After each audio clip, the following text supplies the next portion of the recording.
Hello students, welcome to my YouTube channel. और आज हम करेंगे कक्षा 10वीं की सामाजिक विज्ञान में इतिहास की वर्कशीट नंबर 31, जिसके अंदर हम इतिहास का टॉपिक करेंगे और वो टॉपिक है यूरोप में राष्ट्रवाद का उदय। ये आपकी 15/9 की वर्कशीट है। सबसे पहले उस पे जाने से पहले आप इस पिक्चर को देखिए ध्यान से।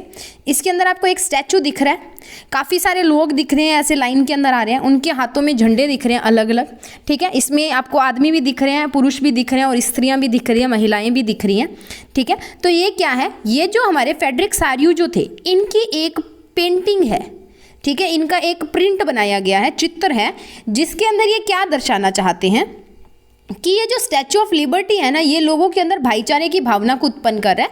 इनके एक हाथ के अंदर एक मशाल दी गई है जो लोगों को अन्याय के खिलाफ, उनके अधिकारों के खिलाफ उनको जो है वो रोशनी प्रदान कर रही है। उन अन्याय का जो अंधकार है, ठीक है, और निरंकुश शासन का जो अंधकार है, उसको मिटाने की बात की हुई है। दूसरे हाथ में इनके पास एक चार्टर है, एक बुक है, एक श्रृंखला है लोगों के अधिकारों की। ठीक है, लोगों के क्या क्या अधिकार हैं उसके बारे में उनके पास एक जो है वो एक दस्तावेज है। ठीक है, अब उसके बाद यहाँ पे क्या है कि ये आपको कुछ ऐसे कचरा सा दिख रहा है, जैसे कुछ मतलब पेपर वगैरह पड़े हो, तो ये क्या है, ये इसके पीछे भी रीज़न है। ये क्या है कि जो निरंकुश शासन था ना, जो राष्ट्रवाद के आने के कारण ध्वस्त हो गया था, खत्म हो गया था, उसके परखच्चे उड़ गए थे, वो परखच्चे यहाँ पे दिखाए हुए हैं।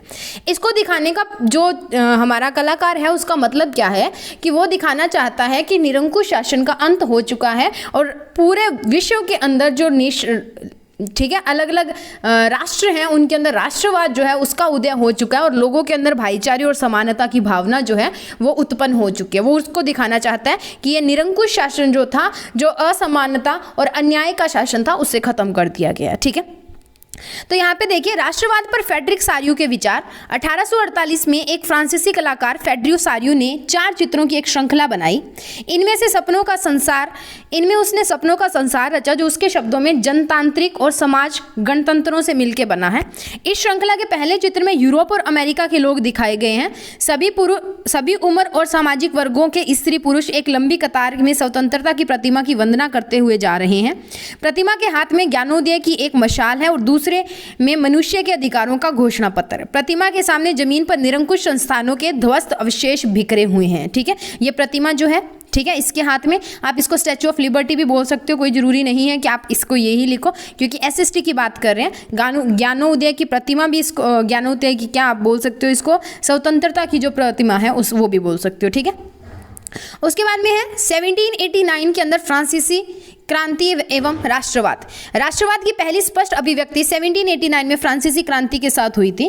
फ्रांसीसी क्रांति में जो राजनीतिक और संवैधानिक बदलाव हुए, उनसे प्रभुसत्ता राजतंत्र से निकलकर फ्रांसीसी नागरिकों के समूह में हस्तांतरित हो गई। यानी कि जो सत्ता थी, प्रभुसत्ता, जो शासन था, वो राजनीतिज्ञों से निकल के फ्रांसीसी जो थे, राजतंत्र जो था, राजा महाराजा थे, उनसे निकल के फ्रांस के लोगों के पास चला गया।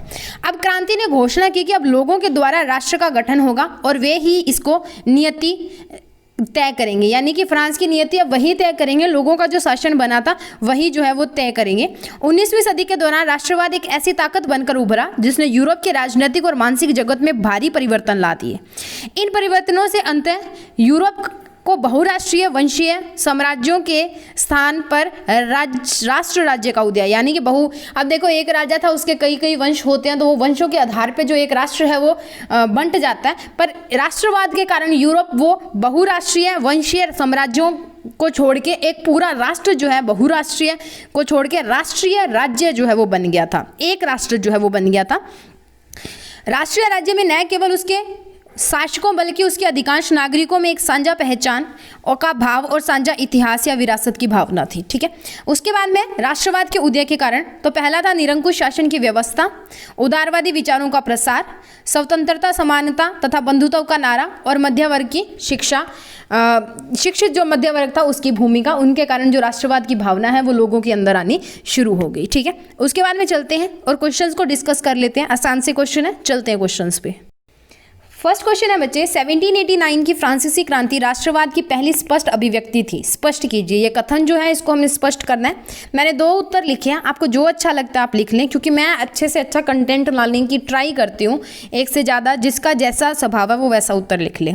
1789 की फ्रांसीसी क्रांति राष्ट्रवाद की पहली स्पष्ट अभिव्यक्ति थी। इसने फ्रांस में राजतंत्र समाप्त कर प्रभुसत्ता फ्रांसीसी नागरिकों को सौंपी। इस क्रांति से पहले फ्रांस एक ऐसा राज्य था जिसके संपूर्ण भूभाग पर निरंकुश राजा का शासन था। ठीक है, उसके बाद में दूसरा है, राष्ट्रवाद की पहली अभिव्यक्ति फ्रांस में हुई। फ्रांसीसी क्रांति ने फ्रांस की राजनीति और संविधान में कई बदलाव किए। सन 1789 में सत्ता का स्थानांतरण राजतंत्र से प्रजातांत्रिक संस्था में हो गया, राजा से प्रजा में चला गया। ठीक है, इस नई संस्था का गठन नागरिकों द्वारा हुआ था। उस नई शुरुआत से ऐसा माना जाने लगा कि फ्रांस के लोग अब अपने देश का भविष्य स्वयं तय करेंगे। ठीक है, next moving on to the question number 2, निरंकुश शासन व्यवस्था क्या थी? इस प्रतिमा के सामने इसके ध्वस्त अवशेष क्यों बिखरे हुए हैं? यह किस बात का प्रतीक है? निरंकुश शासन व्यवस्था प्रशासन व्यवस्था होती है जिसमें वह शासन व्यवस्था जिसमें समस्त अधिकार ऐसे व्यक्ति के हाथ में हो जिस पर निर्वाचित या मनोनीत जनप्रतिनिधियों का कोई नियंत्रण ना हो। ठीक है, निरंकुश शासन व्यवस्था के ध्वस्त अवशेषों का उपयोग कर कलाकार द्वारा दुनिया के देशों के बीच भाईचारे का प्रतीक बनाने और समानता के लिए किया गया है। ठीक है, यानी कि उनको भाईचारे का प्रतीक बनाया गया कि निरंकुश शासन खत्म हो गया, रोक टोक खत्म हो चुकी है, दुनिया अब एक साथ मिलकर काम कर सकती है। ठीक है, 19वीं शताब्दी में यूरोपीय राष्ट्रवाद की प्रकृति को लिखिए। 19वीं शताब्दी के दौरान राष्ट्रवाद यूरोप में एक ऐसी ताकत बनकर उभरा जिसने यूरोप के राजनीतिक मानसिक जगत में भारी परिवर्तन ला दिए। इन परिवर्तनों के कारण यूरोप एक बहुराष्ट्रीय वंशीय साम्राज्य के स्थान पर राष्ट्र राज्य का उदय हुआ। ठीक है, राष्ट्र राज्य बनकर जो था वो उदय हुआ था। उसके बाद है हमारे पास फ्रेडरिक सारियू जो है, उनके चित्रों की प्रमुख विशेषताएं हमने बतानी है। उनके पहले चित्र में अमेरिका और यूरोप के लोग दिखाए गए हैं जिनमें सभी वर्ग के पुरुष और स्त्रियां शामिल हैं जो कि स्वतंत्रता प्रतिमा की वंदना करते हुए एक लंबी कतार में जा रहे हैं। प्रतिमा के हाथ में एक ज्ञानोदय की मशाल है और दूसरे हाथ में मानव अधिकारों का घोषणा पत्र है। प्रतिमा के सामने जमीन पर निरंकुश संस्थानों के ध्वस्त अवशेष बिखरे हुए हैं, यानी कि निरंकुश शासन जो है उसको ध्वस्त कर दिया गया, उसको खत्म कर दिया गया और वो परखच्चे दिखाए गए हैं, जैसे मैंने आपको उस पिक्चर में दिखाया था आपकी वर्कशीट के अंदर। तो यहाँ से नोट कर ले, ये ना क्वेश्चन नंबर 3 है, मिस्टेक है थोड़ी सी टाइपिंग। क्वेश्चन नंबर 3 और 4 ये रहे। Then moving on to the question number 2 and question number 1। तो ये रहे हमारे question number 2 and question number 1। ठीक है, ओके।